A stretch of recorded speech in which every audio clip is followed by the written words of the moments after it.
Hey guys, what is up? So today is a beautiful Saturday, however I'm still sick, so that's why there wasn't much videos. Also the fact that my internet's still being throttled, which is quite lovely, so I kind of gave up on that. I'm taking the stoic approach. I gave up that it's ever going to be decent speeds again, which it started at 10 megabytes. But anyways, apart from that, so Illinois is starting to get a little better. The weather's decent. I mean, like, outside it looks beautiful. However, the temperature, that's what I meant. The temperature's still pretty bad. I mean, it's pretty chilly. It's 50 degrees right now, and you know, it's approaching the end of April, which I would have expected something in the 60s. However, that's all right. You know, we had 2 days where it was in the 70s, and then we also had days where it was snowing earlier this month, which just kind of shows you how Illinois is bipolar. Anyways, so today we're going to be talking about location and geography and where you live and how that can impact your mood. And basically, on a sunny day like this, most people will be happier. You know, I mean, some people like rain, some people like snow, some people like hail, but most people, even the ones who do like it, you know, let's say after 30 days straight of something like that, and then I'm not saying this has happened, but I'm, you know, just giving an example. After 30 days straight of that, most people would be very tired, fatigued, you know, they wouldn't want to go outside. I wouldn't be able to sit at this park bench right now in front of this lake again, which I always go to this lake. I don't know, I just enjoy it. It's nice to observe, you know, nature and your surroundings.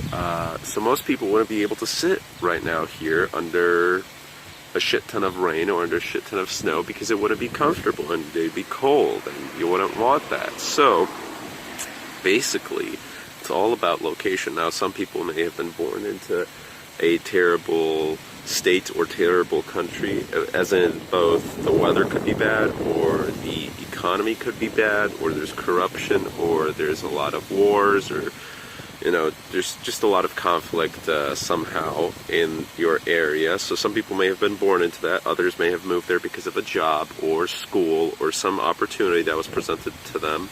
And maybe they didn't do their full research and they don't like it. And, you know, maybe it's been a long time, maybe it's been a couple months. Either way, if you don't like your current location, the best thing to do is, whoa, that truck sounded a little bad there. Anyways, the best thing to do is to pack all your bags and leave, honestly. Because the longer you stay, the longer it drags out, the worse you're going to get. And I've been reading a lot of articles on successful people who have had 6-figure jobs, maybe even 7-figure jobs, and they had everything presented to themselves, basically either by their company or somehow they had everything set up in place. You know, maybe they moved and had a house, however, it was just terrible there. You know, they were unhappy, they were depressed, a lot of things were affecting them that really they shouldn't have been, because of just one little thing, is the weather and where you live, and maybe even the people around you. Like certain states, I'd say, are happier places than others. You know, they're more open-minded.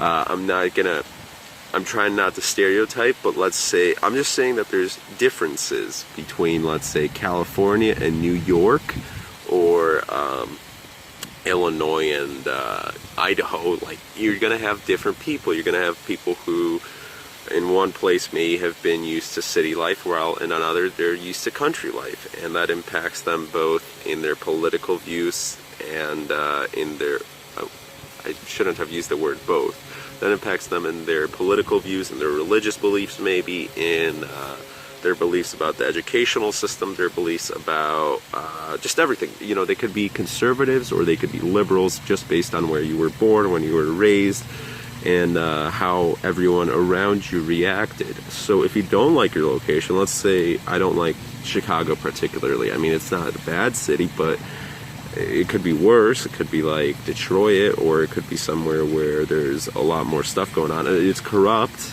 and the south side, there's still a lot of crime going on, and, you know, the weather isn't perfect down there. However, hello. Hi. Beautiful morning, isn't it? Yes, it's awesome. Have a nice one. Oh boy. Well, See, some people like to enjoy the weather. However, I mean, in some places, you have just a lot of activity going on. And in Chicago, that would ring very true. You have a lot of people, let's say you go out into the afternoon at 4 p.m., you're going to have a lot of people rushing towards the train stations. You're going to have traffic everywhere. You're going to have a lot of stuff going on, and maybe some stores may be too busy. Some restaurants, you're going to have a waiting list for them, and it's just a lot of things going on where, you know, there's also traffic pollution. I mean, not traffic pollution. There's noise pollution and light pollution, and of course there's lots of traffic. And you got a lot of stuff going on that maybe for some persons that may not be suitable. For me, for example, I don't live in the city. However, I go down there quite a bit. I live more in the suburban area. You see, I don't really like that. I would rather be in the countryside. Although I wish there was internet, but you know, because of like, I like working online. However, let's say I'd be retired, or let's say a few years down the line, I just find some other line of work. Basically, I wouldn't mind swapping internet for, you know, just peaceful life in the countryside or in a forest or by the mountains or wherever it be. Like Colorado, for example, I'm super excited to move there because of just, it's a much slower paced tempo than here in Chicago. Now, maybe for business, you know, if you want to go and make a lot of money, you know, Chicago probably has a lot more opportunities and a lot more things going on. However, and even more than Chicago, there may be New York City, or you may want to go to London or Tokyo, or other cities, of course, in Europe and in Asia. However, the thing is, for me, that I'd much rather just be somewhere where I'm happy. Sure, I'd make less money, but I think it'd be a valuable swap, because also you have to realize the cost of living down in a rural area, I cannot pronounce that correctly. In a rural area, maybe a lot less, and food may be less, and you're going to have a lot cheaper stuff there. And it may be also handmade, depending on where you live. But things will just be maybe better if you like that sort of stuff. It's all about your perspectives and then adjusting to your perspectives. If you live in a place where you're not happy, all you have to do is take the move. And taking the leap sometimes is a little bit hard because of the fear of the unknown. You're kind of clueless once you settle down somewhere and you realize, hey, I don't have the familiarities that I used to. I'm scared. But you get over that. I mean, within a month you'll get used to your new area and you'll enjoy it much, much more. Like, I wish we didn't have ricers. Oh my god. There's so many ricer cars here that make so much noise, and I don't like it. It just is distracting. I do like cars, but I don't like shitty cars. Anyways, sorry about that. I should have let it be at that moment. However, whatever, you know, shit happens. So, anyways, I think if you're really low on money, or if you have a lot of money, depending on your situation, it doesn't matter. It doesn't matter if you have $0 in the bank. Well, I mean, it kind of does. Okay, let's say you have $500 in the bank. You have just enough for a plane ticket or a bus ride or an Uber or somewhere where the weather's just much nicer. The people are much more open-minded to your beliefs, or maybe they're much suitable to your conservative beliefs, depending on what you want to have.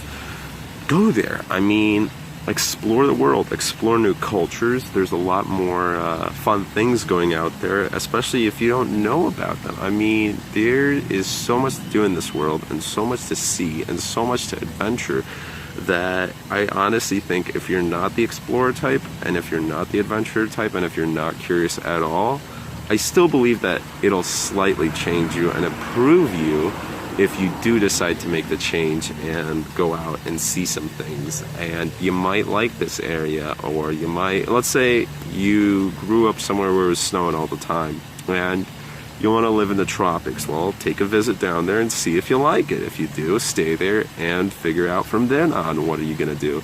If you're afraid of, you know, losing the sense of direction in your life when you move, that's okay, because when you move there, you're going to discover new jobs and new opportunities present, as long as you stick it out. I mean, it's all about patience and persistence, and maybe you'll find something you're even more passionate in a tropical area than in a snowy area.